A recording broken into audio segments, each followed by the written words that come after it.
Okay Keshav Anandji, હવે આપણે પદ સાંભળીશું. હા, અમીબેન ગાશે. અનમ્યુટ કરો અમીબેન. ઓકે. જય સચ્ચિદાનંદ કેશવજી. જય સચિદાનંદ, જય સચિદાનંદ. જય સચ્ચિદાનંદ. ઓકે અમીબેન. જય સચ્ચિદાનંદ. જય સચિદાનંદ. સંયોગ આવીને કહી જાય છે કે ઠોકર વાગી તો લઈ લેજો ધડો. પ્રત્યેક સંયોગે બોધ જ મળે છે, સંગનો એ પ્રાશક છે અસંગી દીવડો. માત્ર સંયોગો અનુભવ દે છે, ક્યાંય ના કોઈ દી અપેક્ષા કરશો. મૂડે ને મનમાં જે જુદું જ વર્તે છે, ચોખ્ખી ભવાઈ છે લોક ફજેતો. સ્વાર્થ બુદ્ધિના ડખાને ગુંચથી ક્લેશનું કારણ આગ્રહ મનનો. પ્રાકૃત સ્વભાવોના અનંતા પર્યાયો અવળા ખાચામાં ચેતીને ચલજો. મિશ્ર ચેતનને ખોરાકી આપો, ત્યાં સુધી જીવે છે દેહનું ચલણું. ગૂંચો કષાયોને પોષણ મળતા, રાગે ને દ્વેષે સંસારી બેસણું. પહેલી જ વાર દારૂ જો ટેવ્યો, કટેવ પડતા ચડશે જ આવરણ.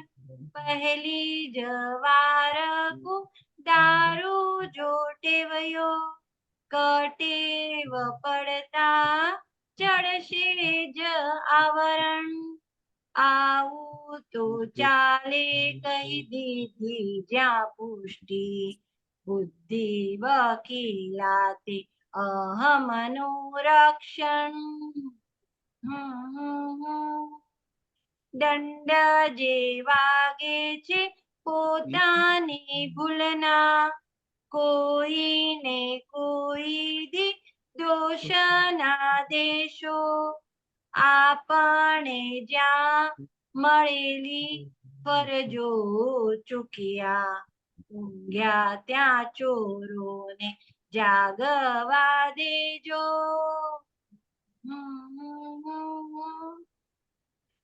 ગુપ્ત વ્યસનો જ્યાં વાણીને મનના, તેથી જ વહેવારે પેઠેલો સડો.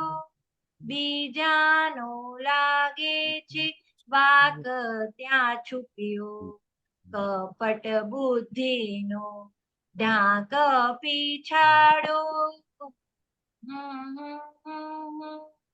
દુનિયામાં સંયોગો ચોખ્ખું જ કહે છે, દુનિયામાં સંયોગો ચોખ્ખું જ કહે છે.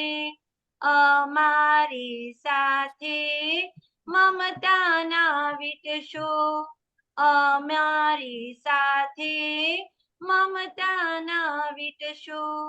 અમે તો આવીને ચાલી જવાના, કોઈ પણ સંયોગે ચોટી ના પડશો. મોટામાં મોટો છે સંયોગ દેહનો, અવિરત સત્સંગે ઘડલો અજવાળો, મોટામાં મોટો છે સંયોગ દેહનો. અવિરત સત્સંગે ઘડલો અજવાળો, કડવા સંયોગોને મીઠડા કરવા. દાદાની દેશના દિલમાં ઉતારો. વિજ્ઞાની જ્ઞાનીના અપર સિદ્ધાંત, ત્રૈકાળ્ય સિદ્ધા કેવળ જ્ઞાનામૃત. અવસ્ફિરણી કાલની 24 ઘડતા, દાદા સંયોગે પૂર્ણત્વ સન્મુખ. દાદા સંયોગે પૂર્ણત્વ સન્મુખ. દાદા સંયોગે પૂર્ણત્વ સન્મુખ. જય સચ્ચિદાનંદ. ગાઈઝ બહુ જય સરસ પર કાઢ્યું. કયું સરસ. કેમ આજે આ સંયોગો ઉપર આવી ગયા તમે? હા, એટલે એક વચ્ચે બુક વાંચતી હતી ને, આખું સંયોગ દાદા એમ જ આખી આમાં કીધું છે કે જગતમાં કશું જ નથી, સંયોગ અને શુદ્ધાત્મા જ છે. અને એના પાછળ આ સંયોગનું આટલી બધું દાદાએ ફોડ પાડ્યો. અને કવિરાજે આમાં કીધું ને કે આ બધી ક્યાં ક્યાં ભૂલો થાય છે, કે આ સંયોગમાં ચોટી પડાય છે, એમાં મારાપણું થઈ જાય છે, કેટલી બધી ગુજો કષાયોને પોષણ અપાઈ જાય છે. તો આપ કેશાણી થોડો પ્રકાશ પાડો કે આમાં એક બે લાઈન છે ને એ થોડી સમજવી છે. કઈ લાઈન? હા, હું કહું. હા. એક તો સેકન્ડ પેજમાં છે, ગુપ્ત વ્યસનો જ્યાં વાણી ને મનના, તેથી જ વ્યવહારે પેઠેલો સડો. આ ગુપ્ત વ્યસનો ઉપર થોડું મને સમજ. હા, આપણી શું કવિરાજ કહેવા માંગે છે કે આપણા કેટલા બધા વ્યસનો છે ને એવા બધા ગુપ્ત રાખતા હોઈએ છે, કોઈને ખબર ના પડે. અને પછી એ વાણીમાં બી જુદું બોલાય, મનમાં બી જુદું રાખે, કોઈને ખબર ના પડવા દે. અને એવી રીતે બધા વ્યસનો બધા જુદા જુદા ટાઈપના દરેકની પ્રકૃતિમાં હોય, પણ કોઈને ખબર પડવા દેતા નથી. અને દાદા શું કહેતા હતા કે જ્યાં સુધી તમે ખુલ્લું ના કરો ત્યાં સુધી એ બધા વ્યસનો જાય નહીં, ત્યાં સુધી ભૂલો જાય નહીં. એટલે હવે આ જે વ્યસનો પડી ગયા છે અને જે બધી વાણીમાં બી અને મનમાં બી બધું અંદર જાત જાતનું ચાલતું હોય પણ કોઈને ખબર ના પડવા દે. તો દાદા શું કરતા હતા કે ભાઈ કઈ બી વસ્તુ હોય ને એ દાદા કહેતા હતા ખુલ્લી કરતા હતા. તો દાદા ભગવાને અમને પોતે શીખવાડ્યું કે દાદા ભગવાન કહેતા હતા કે આ પેલો જે અહીંયા પેલો સોફો પડ્યો છે ને તે હું મારા કન્સ્ટ્રક્શન લાઈનમાં ત્યાં પડ્યો તો લઈ આવ્યો. તો શા માટે ખુલ્લું કર્યું? કે દાદાએ કે આ મફતની વસ્તુ લઈ આવ્યા, આ બધી વસ્તુ. એટલે એ પછી ટેવ પડી જાય, અને ટેવ પડી જાય તો પછી જાત જાતની ચોરી કરવાનું મન થાય, ગમે તે બીજાનું અણકનું લઈ લે. તો દાદા શું કરતા હતા કે ખુલ્લું કરતા હતા. આજે ભાઈ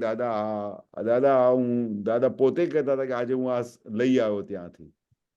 આ બેસવાનો બાકડો હતો, દાદાનું કન્સ્ટ્રક્શનનું કામ ચાલતું હતું. તો કે મને પણ ત્યાં કામ લાગશે, આમ કરીને બેસવા મારું તે લઈ આવ્યા ઘરે. પણ જ્યારે લઈ આવ્યા ત્યારે દાદાને રિયલાઇઝ થયું કે આ શું કર્યું મેં, આપણે મફતની વસ્તુ લઈ આવ્યા ત્યાંથી. એટલે પછી આ કોઈ વિશ્વાસ કરે જ નહીં કે દાદા તમે આવી રીતે ક્યાંથી લઈ આવો, તમે તો કીધું. પણ ના, હું લઈ આવ્યો, સાચે લઈ આવ્યો ત્યાંથી, આમ પડ્યું હતું એટલે હું જાતે લઈ આવ્યો. હવે આજે આમ ખુલ્લું કરી દીધું ને તો પછી કોઈ દિવસે બીજી વખત આ વસ્તુ કરવાનું મન જ ના થાય, અને કે આ તો ખુલ્લું પાડી દે છે, આપણો કેસ બધું ખુલ્લું કરી નાખે છે. પણ નોર્મલી શું થતું હોય કે મનમાં જુદું રાખે, વાણીમાં જુદું રાખે, અંદર કોઈને ખબર પડવા ના દે કે કઈ વસ્તુ લઈ આવે. આ પેલું મનનો સ્વભાવ છે. આ વ્યવહારમાં બધા આમ સડા પેસી ગયેલા, જૂઠું બોલવાનું, પછી કોઈની વસ્તુ લઈ આવવાની, કોઈને ખબર નહીં પડવા, બહાર વસ્તુ પડી હોય તો આમ કોઈને ખબર બી ના પડે આમ લઈને ઉચકીને લઈ આવે. તો આવા બધા સડા પેસી ગયેલા. દાદા કે ને ભાઈ અમારા આ મમતા એટલી બધી પડેલી હોય કે આપણે આપણે હમણાંની યંગ જનરેશનમાં દાદા કહેતા હતા બિલકુલ મમતા નથી, પણ જે પેલા પહેલા જમાનાના લોકો હતા ને એમાં મમતા બહુ ભારે. તો કે કઈ હમ. 2 રૂપિયાનો સિક્કો જમીન પર પડી ગયો એને, હા, તો હમણાંની જનરેશન શું કરે કે તરત જ લઈને આવે કે સામેવાળાને દોડતો દોડતો લે કે સાહેબ તમારા આ 2 રૂપિયા પડી ગયા. પણ દાદા કે હમ. અમારી જે જૂની પ્રજા હતી એ કેવું કરે કે પેલા 2 રૂપિયાના પર પગ દબાઈ દે અને પગ હા. દબાઈને મૂકી દે કે કોઈએ જોયું ના હોય, અને કોઈ આગળ આગળ જતો રહે આમ આગળ, પછી ધીરે રહીને 2 રૂપિયા લઈ લે. હમ. એટલે આવા બધા સડા પેસી ગયેલા. એ બધા સડા દાદા કે છે આ તો વિજ્ઞાન ખુલ્લું થયું ને, આ તો મમતા બધી દાદાએ કાઢી નાખી, બધી આ બધી ચોરીઓ બધી કાઢી નાખી, અણકનું ભોગવાનું કાઢી નાખ્યું, એવા બધી જાત જાતની વસ્તુઓની દાદાએ ખુલ્લું કર્યું. તેથી શું થયેલું કે આપણે બધાને આપણું મનમાં જે બધી વસ્તુ હતી એ બધી ખુલ્લી પડી ગઈ અને પકડમાં આવી ગઈ. પછી આપણે સંતાડવાનું બંધ કરી દીધું. દાદાની સામે બધું પ્રતિક્રમણ કરીને બધું ખુલ્લું કરતા હતા, અને ખુલ્લું કરતા ગયા તેમ તેમ બધા દોષો નીકળતા ગયા. અને ખુલ્લું ના કરે ને તો અંદર બધા આમ પકડીને જકડીને રાખે, અને કોઈને ખબર બી ના પડવા દે, અને ઘરમાંથી બહાર બી ના નીકળે. એટલે આ દાદાએ બહુ જબરજસ્ત વિજ્ઞાન ખુલ્લું બહાર પાડ્યું કે આ ખુલ્લું કરી નાખો, ખુલ્લું કરી નાખો. એટલે આ હલકા ફૂલ જેવા થઈ જશો, હલકા ફૂલ. થઈ જઈએ. હા, એટલે આમાં આખું બહુ મોટું રહસ્ય છે કે આ બીજાને લાગે છે કે છે વાંક ત્યાં ત્યાં છુપ્યો, કપટ બુદ્ધિનો ઢાંક પીછાડો. હવે આ કપટ અને બુદ્ધિ હોય, આ બે બધી વસ્તુઓ હોય તો કેટલું બધું ખુલ્લું થવા દે આપણે. બુદ્ધિ કેવી હોય અને કપટ કેવું હોય કે કશું તમને બહાર ખુલ્લું પડવા જ ના દે. કઈ વસ્તુ તમને પકડમાં જ ના આવવા દે, એટલું બધું ભારે વસ્તુ હોય છે.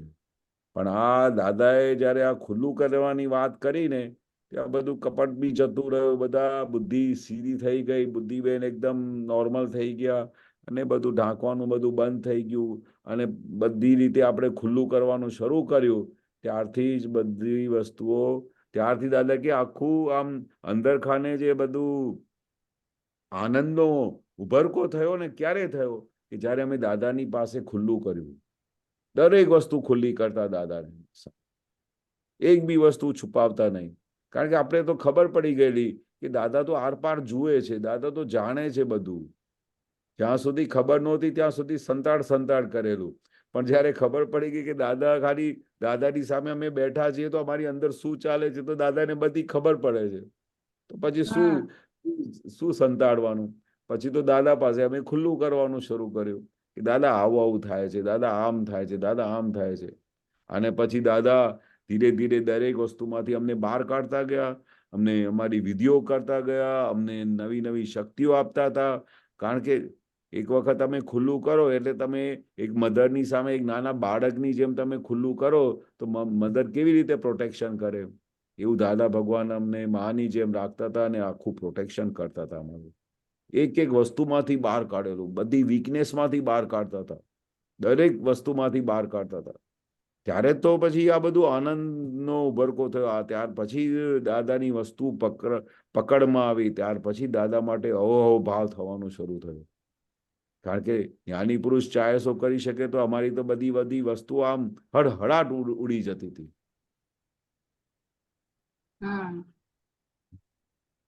અને આમાં જે કહે છે ને કે સંયોગો આવીને અમને કહે છે કે અમારી સાથે મમતા ના વીટશો. દુનિયામાં સંયોગો ચોખ્ખું જ કહે છે. હા, હા, અમારી સાથે મમતા ના વીટશો. ત્યાં જ હતું અંકલ, ત્યાં જ હતું. એ જ પેજ પર. હા, એ નીચે. હા,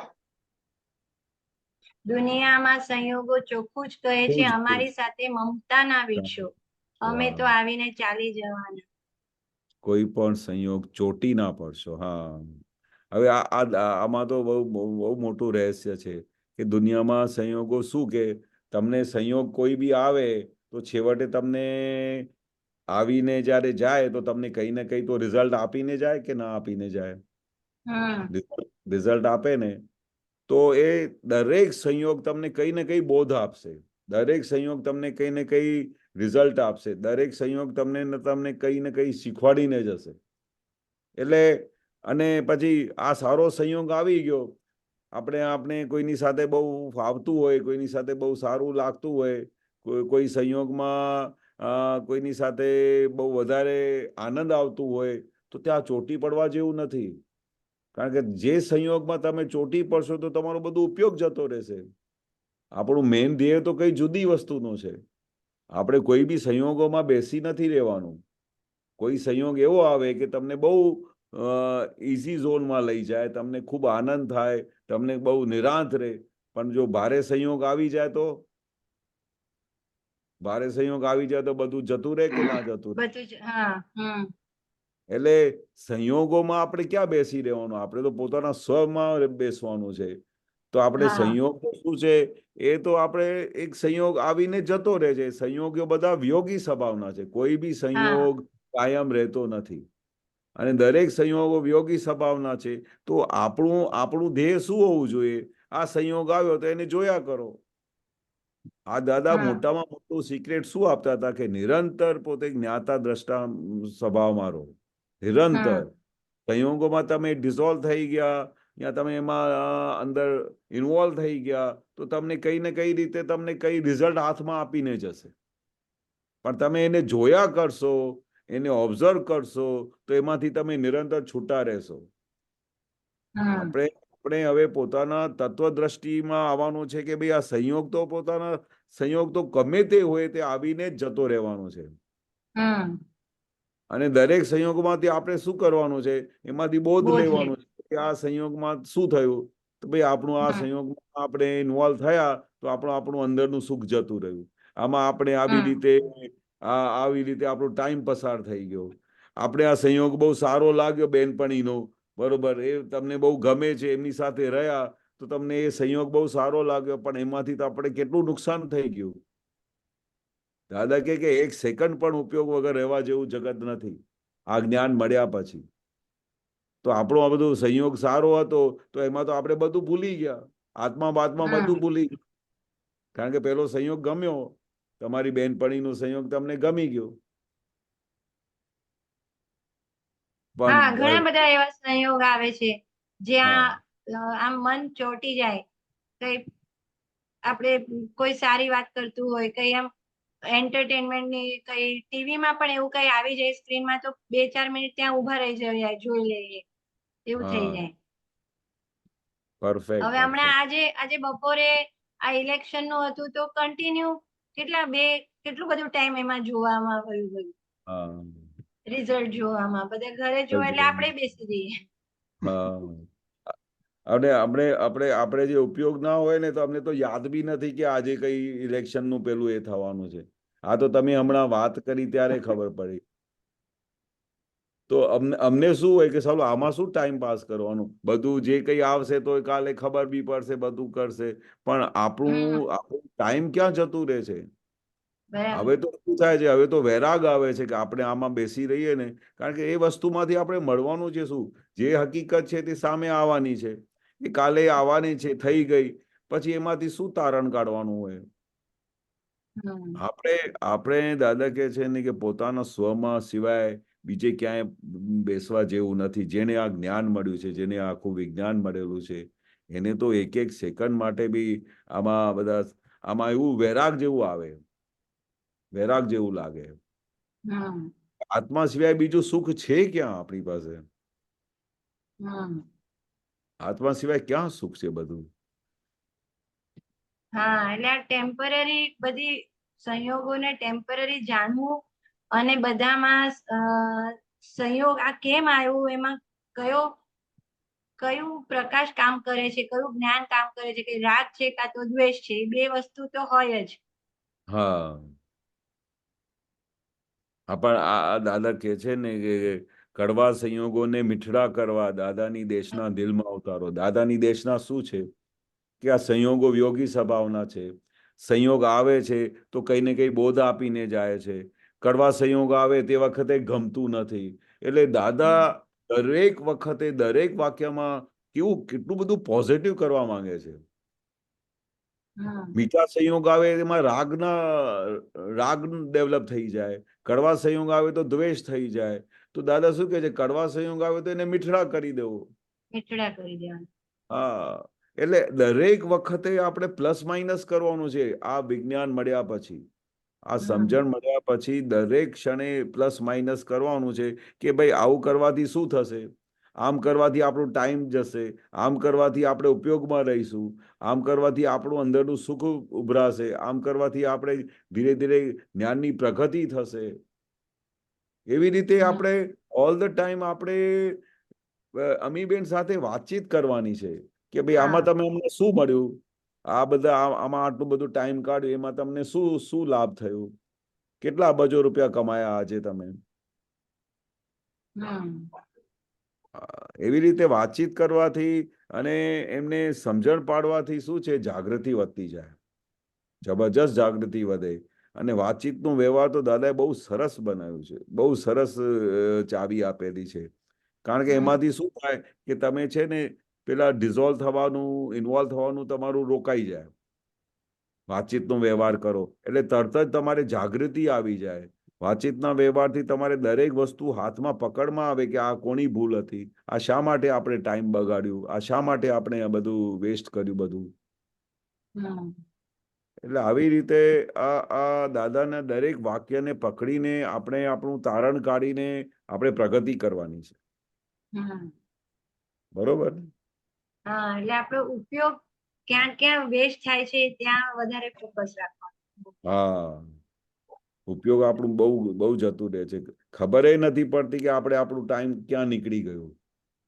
અને ઘણી વખત તો પછી આપણે ખબર પડે, ઓ આટલો ટાઈમ આમાં આપણે ઇન્વોલ્વ થઈ ગયા હતા, આ સંયોગમાં આટલું બધું ઇન્વોલ્વ થઈ ગયેલા કે આપણે ભૂલી જ ગયેલા કે 2 કલાક સુધી આપણે ખબર બી ના પડી.